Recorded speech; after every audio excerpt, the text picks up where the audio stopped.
Hello everybody, it's me, Nate, aka Double Dog, and I'm back with a new walkthrough. This time I'm doing a third dungeon in the Stormblood expansion. This is Bardam'sMettle. It will drop level 276 gear, and specifically you will get a character and role-specific gear drop item guaranteed to you for this, and you also have a chance of a possible rare minion at the end. Now, when this level starts, most of the trash mobs are pretty standard, but there has been some issues with even people that have full 270 gear of getting wiped fairly quickly, especially the tank taking a lot of damage. So please keep in mind, if you are the tank, pull at your discretion. Make sure that your healer knows what they're doing, and hopefully with the healing, if you get a good healer, some good DPS, and a good tank, you should have no problems. This is one of the first dungeons, I would have to say, that I've actually seen where people are not pulling full packs of mobs for large pulls. I'm sure as time goes on, people will, but just remember, just take your time with this,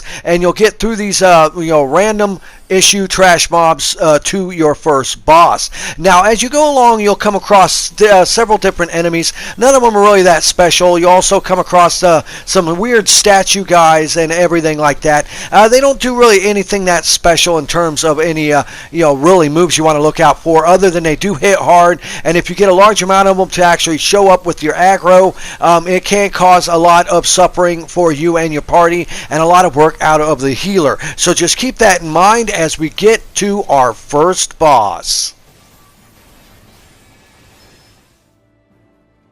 Alright, your first boss of this dungeon is Galora, and does have several different mechanics you'll have to watch out for. I did cut a lot of this video out on purpose. There's really nothing that difficult to really deal with. It will do a move called Crumbling Crust, as you see here, where it places 4 AoEs close by the enemies. Other than that, the only other thing you really have to watch out for is this rush move. Once it attaches a tether to a player, you want to either get as close to the enemy as possible or as far away as possible. That way to alleviate as much damage and make it to where the healer can heal you back pretty quick. Now, after he does the move rush, depending on what other enemies on the outside of the arena are actually annoyed by it, they will in turn attack as well. Depending on the enemies, like if it's one of those little sheep there, it'll just be like a little circle AoE that you just avoid them. And some of the other enemies as well will actually send like a conal AoE or a lightning attack. So just pay close attention whenever he does do the rush move to watch out for the other enemies that are nearby on the outside, because they will actually do their move as well. The only other real move you have to deal with is a move called Heave, which is a frontal conal AoE attack.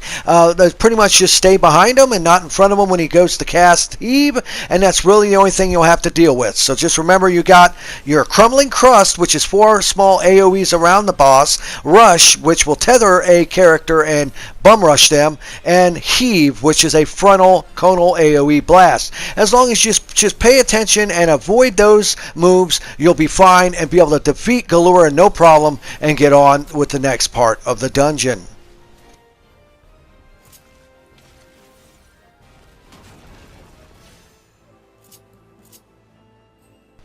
Now, through this next section is really nothing overly difficult. You'll just have to kill these monsters before it'll allow you to progress to get to the second boss. As long as you just know your role and do everything pretty much like you should have no problems in beating these worthless little monsters here and getting to the second boss.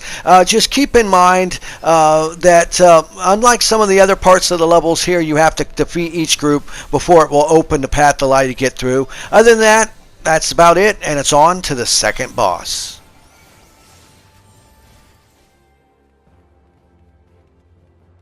Alright, the second boss battle in here is Bardam, and this is by far the most creative boss battle around, because you can't fight. It's a series of 3 trials that you must pass to survive, and you're allowed to fail once or twice in each one. Once you fail, you'll be locked into place, and it is up to your other teammates to get through the dungeon. If you all fail, then it's over. Now, when it first starts, you will have a Hunter of Bardam that will start setting off AoE attacks, and also casting a move that is named Empty Gaze. Whenever Empty Gaze starts charging up, treat it like pretty much a petrify, and just make sure you look away, also while dodging the plethora of AoE attacks that consist of everything from checkerboard AoEs to pretty much AoE circles, and you'll get past the first trial. The second trial will start off with some towers, and you want to make sure that there's one person at each tower. After it does the tower, it will pick random characters and put black balls over their head, and that will be a giant donut AoE. And what you want to do is space it to where you can pretty much be in the middle of it to where you don't have to get hit by the donut AoE. Then it will pick a red arrow above your head and put a normal circle AoE where you're at. Just go ahead and dodge that, and then from this point on, then it's just massive amounts of AoE that keep coming down from this guy. And make sure you're quick, because as you can see there, even though I technically didn't get hit by it, I did not move out of the way fast enough, so it still triggered the fact saying that I actually failed this particular one. Now, after it does all those AoEs, it will do this giant room-wide conal AoE attack, and you want to basically get at the rear of the enemy there, the Hunter of Bardam, to avoid being hit by it. Now, after that, that is the end of the second phase, and it goes into the third and final trial. As you see here, there are 4 different one of these little star shards placed around the field. And what you want to do is you'll pay attention that 2 of them will become a couple more of the Hunters of Bardam. And with this one, it is pretty much a big old cluster fudge that it will do a bunch of room-wide AoEs, also setting off Tremblor, as you see here, and you want to avoid that also while trying to avoid the AoEs of these warriors of Bardams. This can be kind of difficult, and it seems like the best trick to do is kind of eat one of them by getting behind one of the warriors of Bardam and getting hit by the attack. You, like I said, you can take 2, and at the end it will send a meteor down, and you just want to hide behind one of those star shards to survive. And that is the entire boss battle. You never get the hit, you never get the fight. And even though, even if you screw up all 3 times, as long as all of the characters in your group don't fail, at least one of you gets through it, you'll actually survive and you will not die, and you will pass that fight no problem. Now, once you get past that boss battle, then you get to the third and final part of this dungeon, and there's really nothing new about this. You still have to kill some enemies, but the main thing is once you get down here, you'll see.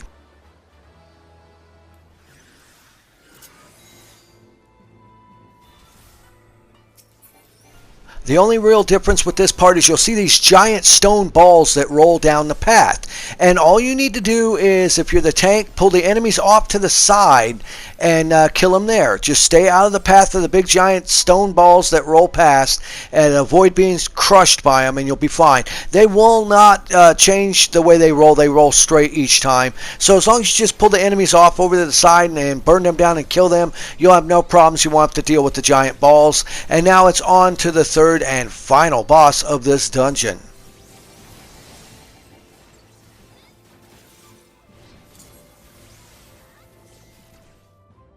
Alright, your final boss battle of this dungeon is Yol. Looks like a giant killer cockatiel that's on steroids. Yeah, that's pretty badass looking, actually. Now, this battle consists of several different mechanics. None of them are really earth-shatteringly difficult to understand or to avoid. Just be ready to be moving a lot, because this is an AoE heavy battle, just like the other 2 you've dealt with this dungeon. But all in all, you should have really no problems in getting through this battle. Now, once the battle starts, normally Yol will start off by casting Wind Unbound, which is a room-wide blast attack that pretty much the healer will just have to heal through. As you see right here, it goes. And it will be a room-wide AoE that you can't really avoid and just heal through it. Then it will cast Flutterfall. It will pick an icon over your head and just treat it similar to the feather attacks you would during like Garuda's battle. Spread out so you don't stack. That way it doesn't stack the damage. Keeping in mind to also avoid the other room-wide AoEs that you'll cast throughout the battle. It will keep casting Wind Unbound, Flutterfall, and the room-wide different AoEs throughout the battle until it gets to a certain point. Then it will start casting a move called Eye of the Fierce. Once again, just treat that like any sort of petrify and just look away from the boss whenever it casts to avoid actually taking it. And that's really about it for the first part of the battle, is the Wind Unbound, Flutterfall, and occasionally the Eye of the Fierce. Now, once you actually get the boss damage down to 50%, it will cast in 2 of these Corpse Cleaner Cleaner Eagles. They are just normal ads that will single out a character.